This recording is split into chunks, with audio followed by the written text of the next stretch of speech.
Hello there, John Coturillo here, the life coach of your listener. Thank you for joining me for this episode. Today I'd like to make a brief commentary on the subject of competence and the proxies by which we often judge it. Now, as per usual, this isn't advice. I'm not dictating how you should judge competence, but I'd like to make some observations. Often we judge people's competence by their credentials, and this is often the case when we're hiring somebody for a particular job or choosing someone to testify on a particular topic. And usually the credentials are either their qualifications or their experience. And a common heuristic or a mental shortcut that we use is to treat these credentials as proxies for competence. We assume that just because somebody has such credentials that they must be competent. Now, there is some sound logic behind this assumption. If somebody has passed the requirements needed to obtain a certain qualification, then we could argue that their skills have remained sound under scrutiny, and therefore the fact that they could be justified in receiving such qualifications demonstrates competence.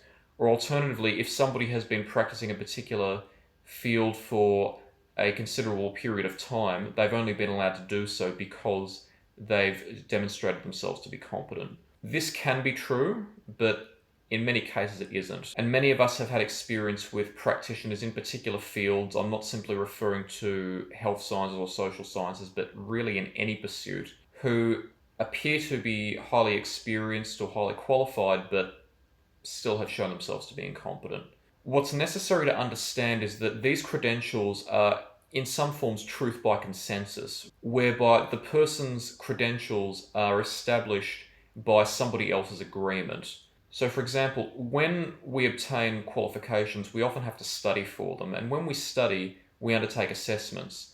The assessments are created by other human beings who decide, based on established standards and other criteria, what should be included in those assessments and what is important to assess.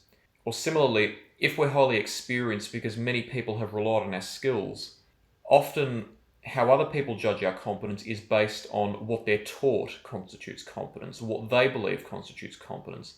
Many people may not necessarily analyze critically the outcome of a person's actions on a particular situation.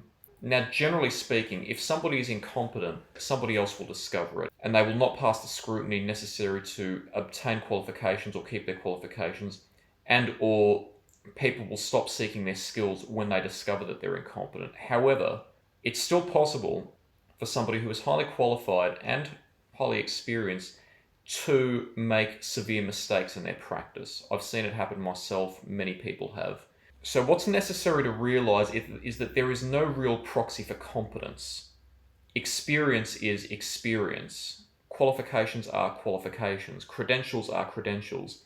But competence cannot be represented or judged by anything other than itself. The way to obtain and sustain competence is by careful evaluation, careful self-reflection, and self-honesty on what our true capabilities and limitations are, carefully analysing our actions and the consequences, and making conscious and deliberate efforts to improve what we do and to ensure that what we do actually has the outcome that we and the people we serve desire. And it involves challenging ourselves and trying different solutions in order to determine which is the best for the people involved in a situation. Now, one of the domains in life in which this subject is particularly relevant is in the field of employment and recruitment. And a common frustration which I've heard expressed is that people who have transferable skills, that is to say, skills that they've learned in another practice that they can use in a different job for which they're applying, are often rejected in job applications because they don't have experience that is specific to the job for which they're applying. And I often hear complaints about employers seeking an unnecessary or an unreasonable qualification or amount of experience when selecting candidates. This frustration is completely valid because I've often seen people who come from completely unrelated professions thrive in new professions because they have the underlying skills that are necessary to succeed in that profession, and because they have had the motivation and the dedication to develop any new skills and the professional competence. And there are a broad number of skills for which employers claim specific university study or qualifications are needed, when in fact those skills can be taught on the job quite successfully. And I'll testify that even though I do hold a bachelor's degree and I have studied significantly in my life. What I am able to do today and what I know today, I wouldn't if I had not early in my career obtained professional practice and sought to integrate various life experiences and synthesize that into knowledge and wisdom rather than simply taking what I'd learned from a book on face value. And relatedly, I have known of people who have been highly qualified and may even hold government issued licenses to have behaved in an incompetent fashion. Now, that doesn't necessarily mean that they've always behaved that way or that the incident to which I was exposed wasn't isolated, but what it demonstrates is that there is no proxy for competence.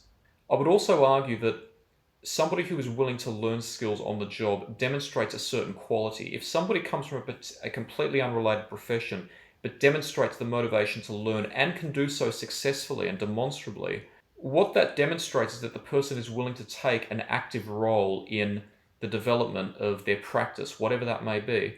Study, while it is important and certainly essential for some professions, can be somewhat passive in that I've encountered instances in which people aren't necessarily encouraged that strongly to think critically, and that can be a significant hindrance. And it's the critical thinking and the active problem seeking and problem solving that makes a truly competent person in their particular practice. In my opinion, what would improve our workforce isn't necessarily qualifications, it's businesses being willing to train people, but encouraging them to take responsibility for their own learning and encouraging them to think critically in seeking solutions to problems that they encounter in their day-to-day life. Because it's this type of dedication to seeking and solving problems that truly creates competence. So thank you for joining me for this episode.